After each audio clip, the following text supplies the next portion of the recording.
Welcome back to The Blend. Today, we've got another bonus episode for you. We're talking to Dr. Peter Leo about beef tallow as a moisturizer.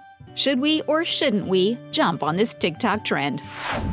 I've had a number of patients and families who come in wanting to use beef tallow, and I can usually tell when they walk by my little station when they're being roomed because they smell like McDonald's French fries, right? You can actually smell that very, very distinctive odor of beef tallow.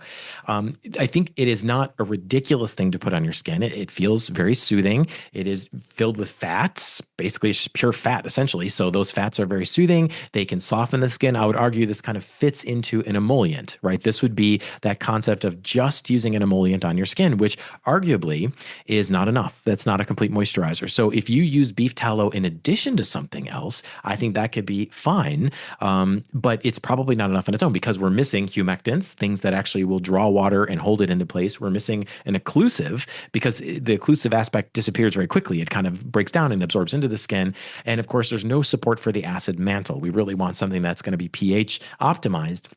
So I would say this is a very incomplete piece.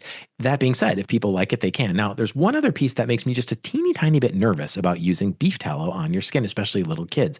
And it has to do with the theoretical risk. And this is maybe just in my head. And maybe someone far smarter than me would say, no, it's no possibility. But I do worry about prions. And we know that these prions, these dangerous proteins that we talk about, mad cow disease, they can be present in lipids. And one of the fears for me is just that we're putting cow fat and cow parts on our skin over and over. Now, you could say, well, isn't it just as dangerous to eat it? Yeah, probably more dangerous to eat it. But I just still wonder if the handling chain, especially because we don't always know where people get it from, if it's the same level as it is for food. If we're eating cow muscle, the food, that's a little bit different. The fats may come from different areas, including there may be central nervous system tissue in there. And I just don't know. And that's part of my just sort of general unease about putting animal products all over our body, especially in little kids. So the takeaways here are it's not a complete moisturizer, so it's probably not the best fit all the time for every single person. There is this theoretical risk of prions, which is associated with the mad cow disease. There's a big unknown around that, so we don't know. And if you don't mind smelling like French fries, then it is a risk worth taking.